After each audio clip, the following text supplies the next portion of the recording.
বিরতিহীন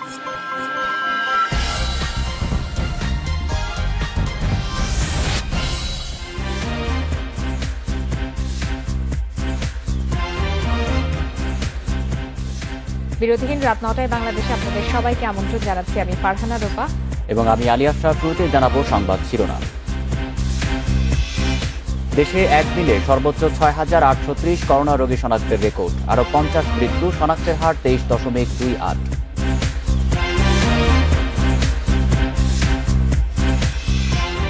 ভয়ঙ্কর হচ্ছে করোনার গতি প্রকৃতি।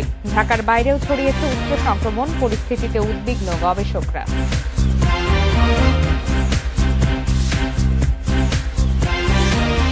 টেস্ট স্ট্যাটাস পেল বাংলাদেশ নারী ক্রিকেট দল। আইসিসির সভায় সিদ্ধান্ত একই মর্যাদা জিম্বাবুয়ে, আফগানিস্তানেরও।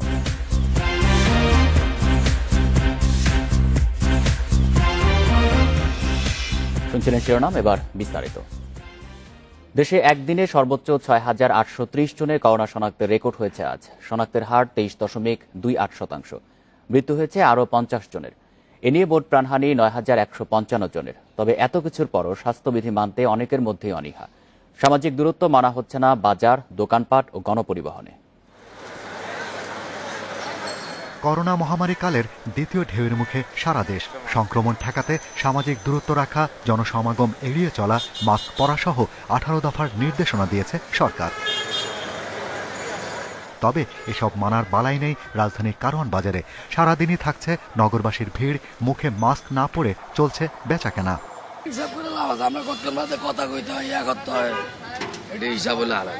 মানে আজকে দেশ থেকে আলছি তো, কালকে থেকে পড়ব।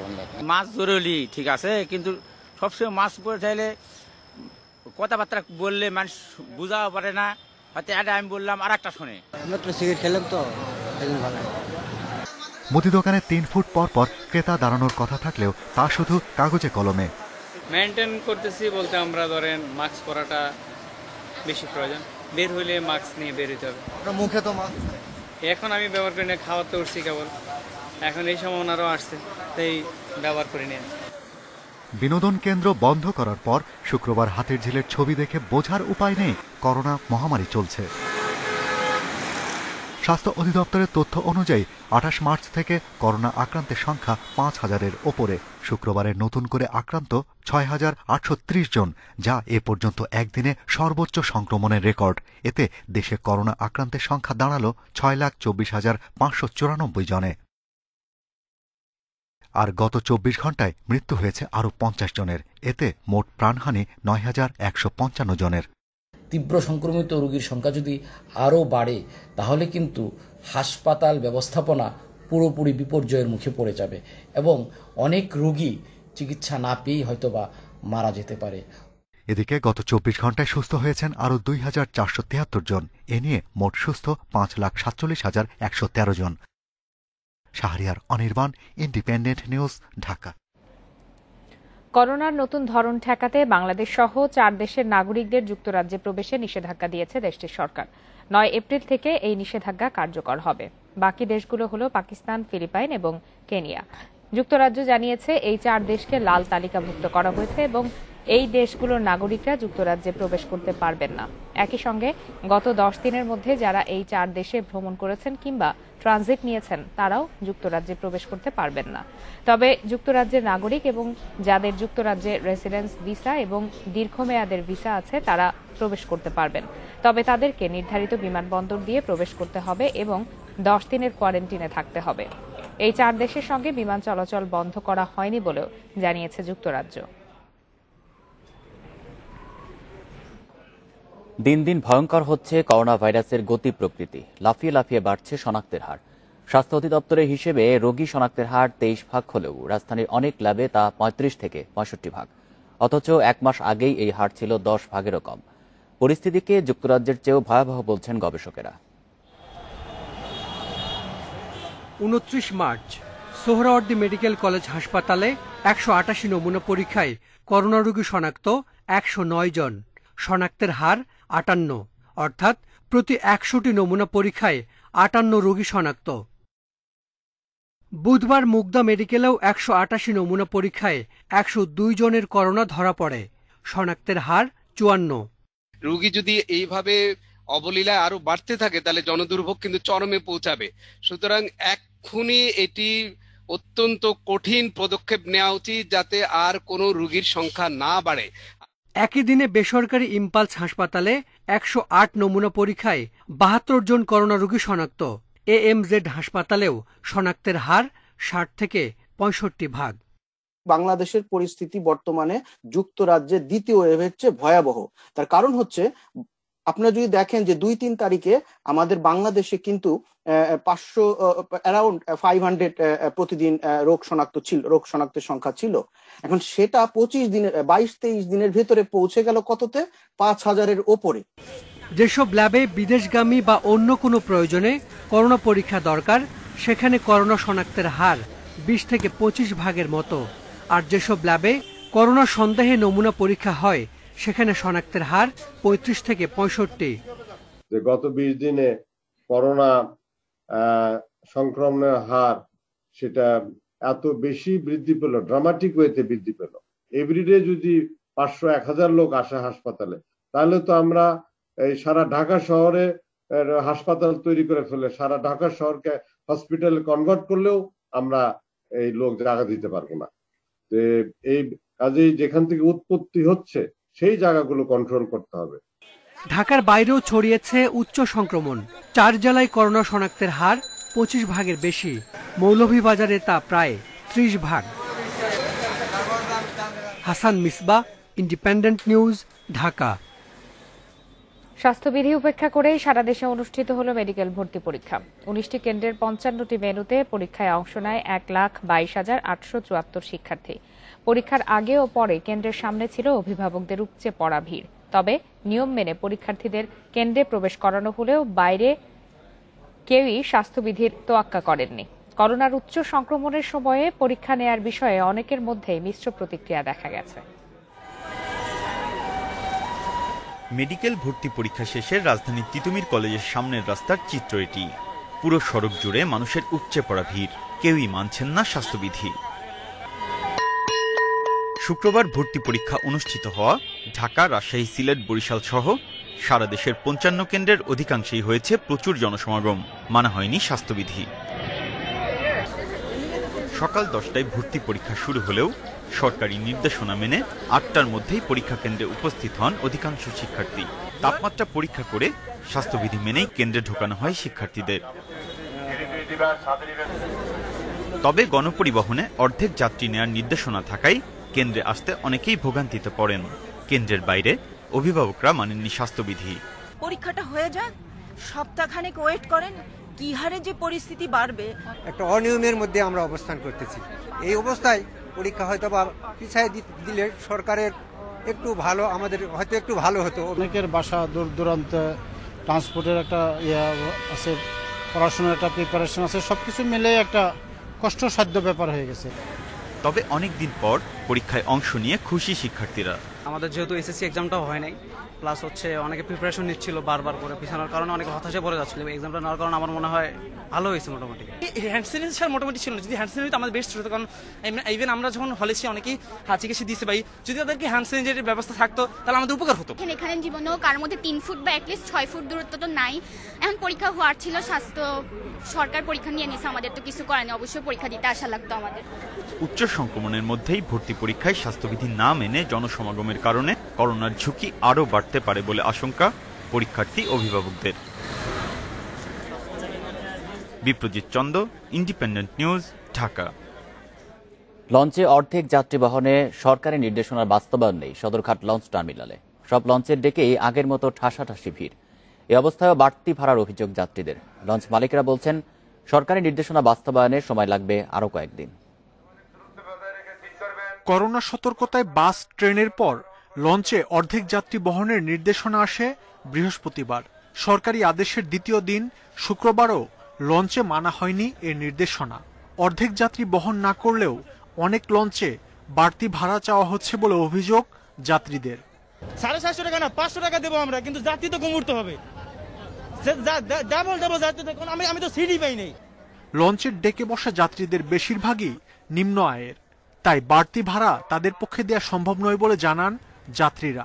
গাড়ি ভাড়া দিয়ে আমাকে টাকা পয়সা সব শেষ হয়ে যায়, তারপর কিভাবে লস ভাড়া বাড়াতে দিব এরকম কোনো সম্ভব আমাকে দেওয়া হয় না। মানে আগে আমরা যা ভাড়া দিই তাই নিয়েছি, কিন্তু এখন বাড়তি ভাড়া আমাদের জন্য দেওয়া সম্ভব না। দেখো ঢাকা শহর থাকি 1 লাখ রোজগার করি, একটা বাচ্চা আছে, পড়ালেখা আছে, নিজের খরচ আছে। লঞ্চ কর্তৃপক্ষের দাবি সরকারি নির্দেশনা বাস্তবায়নে তাদের চেষ্টার কমতি নেই।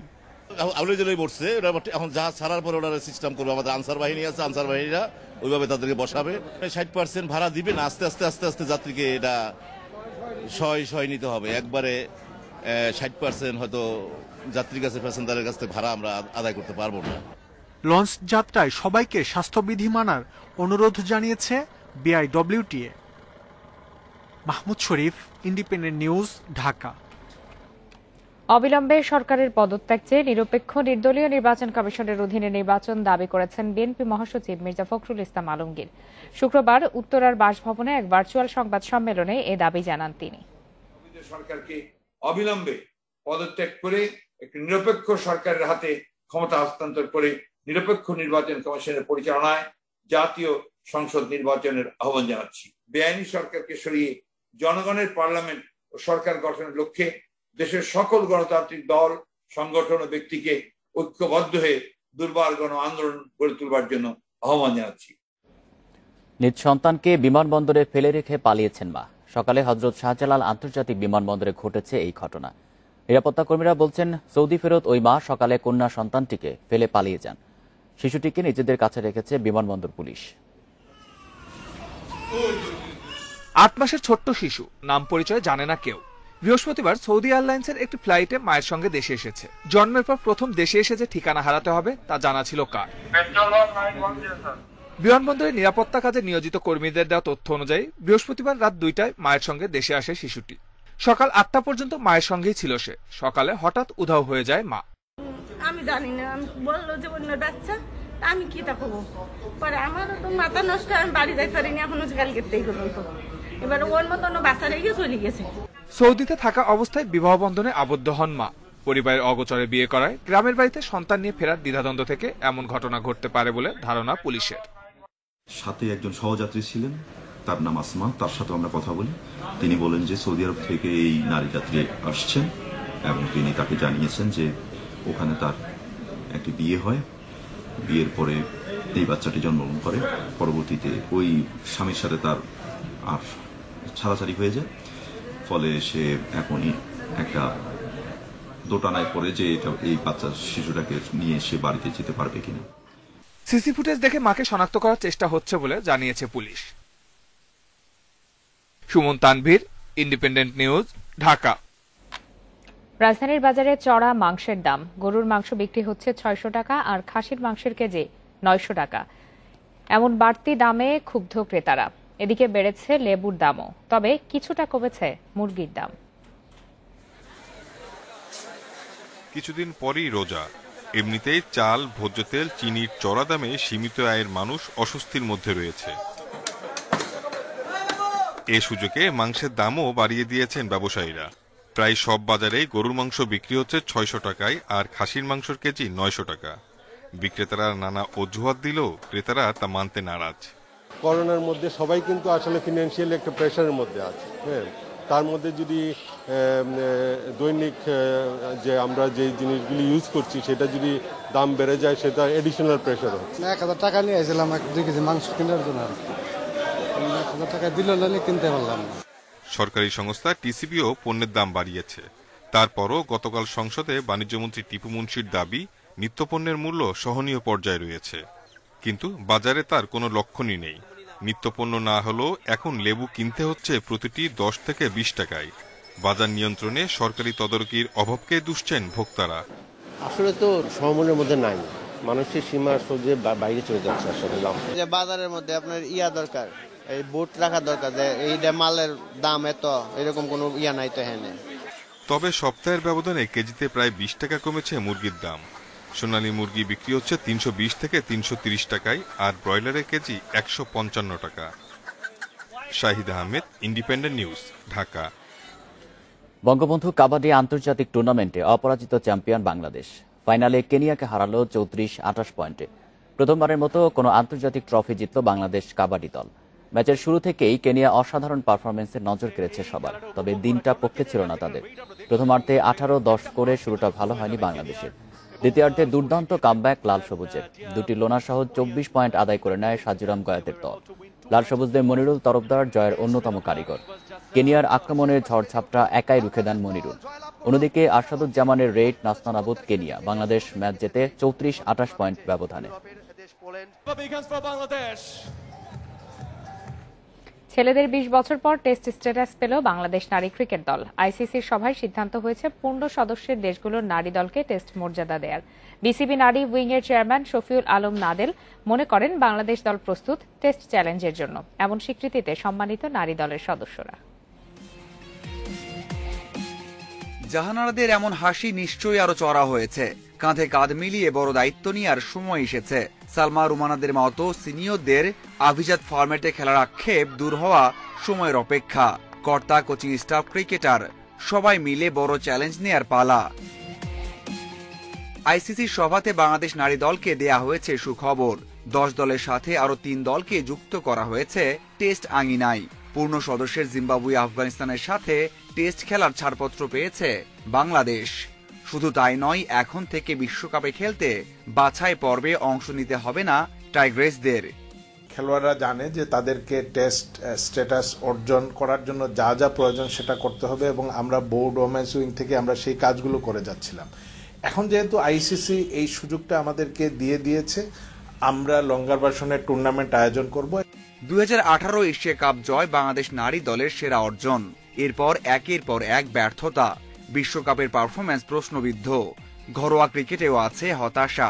সবকিছুর মাঝে এমন খবরে নতুন করে জেগে ওঠার উপলক্ষ পাচ্ছেন মেয়েরা। অনেক আগে থেকেই চাইছিলাম যে বাংলাদেশ মেয়েদের ক্রিকেটে আমরা টেস্ট ক্রিকেট খেলি, এবং সেই সুযোগটা আসলে আসতো না।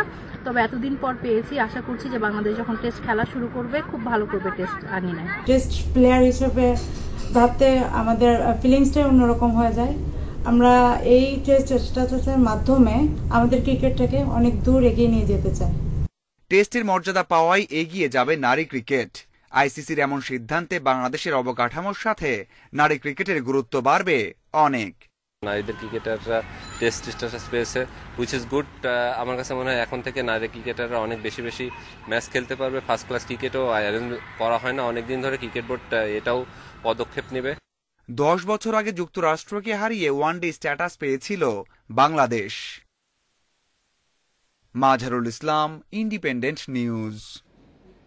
21শে বইমেলা বন্ধ হয়ে যাওয়ার আশঙ্কায় লেখক, প্রকাশক, দর্শনার্থীরা। প্রকাশকেরা বলছেন মাঝপথে মেলা বন্ধ হয়ে গেলে বড় ধরনের আর্থিক ক্ষতিতে পড়বেন তারা। আর পাঠকদের মত, স্বাস্থ্যবিধি মেনে বইমেলা চলতে পারে। এদিকে মেলার সময় কমে 3.5 ঘন্টা করা হলেও পুরোপুরি বন্ধ হবে কিনা এখনো জানায়নি বাংলা একাডেমি। বইমেলা শেষ হয়ে যাচ্ছে এমন গুজবে শুক্রবার ছুটির দিনে মেলায় ছুটে এসেছিলেন অনেকে। তাই অন্যান্য দিনের তুলনায় উপস্থিতি ছিল কিছুটা বেশি। করোনা পরিস্থিতিতে শুরু থেকেই পাঠক শূন্যতা নিয়ে বইমেলা গড়িয়েছে 16তম দিনে। এবছর শিশু প্রহর নেই, তবে ছুটির দিনে ভিড় কম হবে ভেবে অনেকেই নিয়ে এসেছিলেন ছোট ছেলে মেয়েদের। বড় পরিসরের মেলায় স্বস্তিতেই ঘুরেছেন পাঠক দর্শনার্থীরা।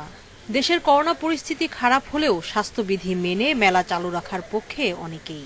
পুরো বছর আমরা অপেক্ষা করি, সবাই অপেক্ষা করে, এই মেলাটা বন্ধ হওয়া ঠিক হবে না। সবাই স্বাস্থ্যবিধি মানলেই চলবে, আর কিছু কিছু জিনিস আছে যে জোর করে হয় না। এই জন্য সকালবেলায় নিয়ে আসে যাতে ভিড়টা কম থাকে। সুরক্ষাটা তো আমার নিজে সচেতন হতে হবে।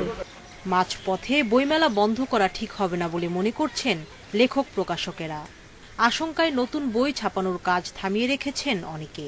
টাইম কমিয়ে দেওয়া হয়েছে, এখন যদি উপরন্ত মেলা বন্ধ হয়ে যায় মানে এই ক্ষতিটা আসলে আমরা পোষাবো কিভাবে? সরকার হয়তো ডিসিশন নিচ্ছে মেলা বন্ধ করে দেওয়ার, কিন্তু এখানে আমরা বিশাল একটা ক্ষতির মুখে পড়ব। আমার দৃষ্টিতে বইমেলা মাঝপথে বন্ধ হয়ে যাওয়া এটা একেবারেই অনুচিত। এরপরও যে রব উঠতেছে যে মেলা বন্ধ হয়ে যাক, মেলা বন্ধ হয়ে যাক, আমরা তো এমনিতেই এবার লসে পাল্লা। জানি না, এখন সরকার যা সিদ্ধান্ত নেয় তাই হবে। ছুটির দিন বাদে গেল 31 মার্চ থেকে বইমেলার সময় কমিয়ে 3.5 ঘন্টা করেছে কর্তৃপক্ষ। মেলা চলছে 3টা থেকে 6:30 পর্যন্ত।